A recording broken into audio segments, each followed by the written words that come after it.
Joining me now is Thomas Homan, former ICE director and Fox Business contributor. Great to see you, Tom.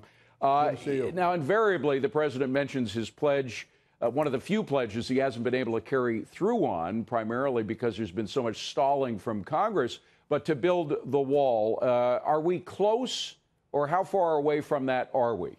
I think we're quite a ways from it. I mean, they've given some funding, but nowhere near enough to do it. Look, I've said this, I've done this 34 years. This shouldn't even be a partisan issue. Defending this country and securing the border, everybody up on the Hill, regardless if you're a Republican or Democrat, should want to do that. I mean, there is no downside in reducing illegal immigration or reducing the flow of drugs in this country. There's no downside. Well, there's no logic in a lot of the rhetoric coming out from the people who want to prevent that from happening. Claire McCaskill recently was talking about the fentanyl and the danger of fentanyl importation into this country, and she said the president's discussions of border security detract from our ability to stop fentanyl. I thought it would be the opposite. Isn't that exactly what he's trying to do? Look, she's ridiculous in that statement. You are exactly right. Look, put the wall up. It's going to slow the flow of fentanyl coming across the southern border. Fentanyl is coming from China into Mexico. It's either going to the mail system and the mail rooms, which we already stepped up enforcement efforts. All the feds are attacking the mail system. But it's coming across that border, too. The wall would help stem the flow. That's just common sense. I'm kind of disappointed she made a statement like that. Well, and that's exactly what ICE does. I mean, as part of border security, what you guys were doing, what the federal agents that work for ICE are doing, obviously they're trying to keep out the bad guys, whether they're terrorists or mobs or whatever, but they're also trying to keep out the drugs. And they risk their lives in doing that, and yet they want to get rid of ICE.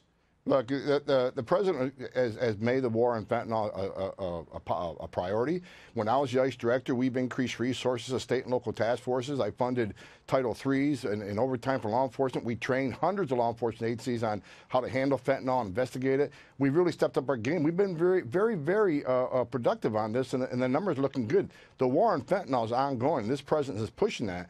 So she's conflating the issues. I mean, the administration is concentrating on fentanyl. We've had great work on that, but the wall's a totally different issue, and the wall's actually going to help stem the flow.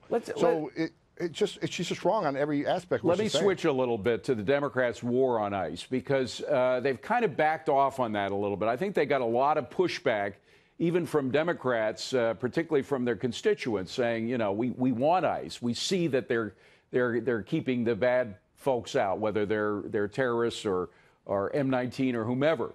But I'm just wondering what you personally felt. I mean, it's an insult to the people who put their lives on the line trying to protect American citizens to suggest not only that we should get rid of ICE, but that there's something wrong with the people who work for ICE. Well, bottom line, these congressmen and senators that said that, it's ridiculous on its face. I mean, ICE doesn't make this stuff up. ICE enforces the laws that Congress enacted.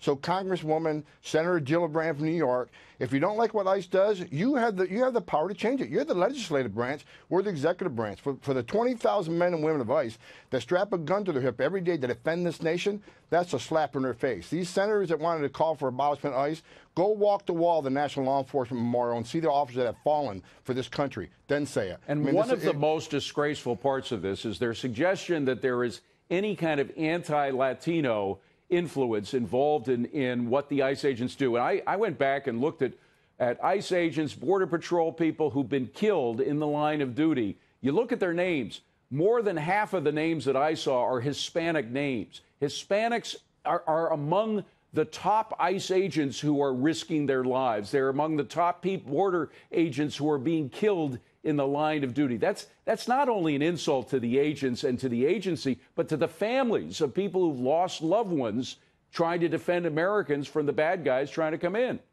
I'm 100% accurate. Look, we removed, when I was the director, we removed aliens to 140 different countries. I mean, we're an equal opportunity deporter. If you're here illegally, you're getting deported. We don't care where you're from. Right. So as far as the attack on the Latin race, it's just ridiculous.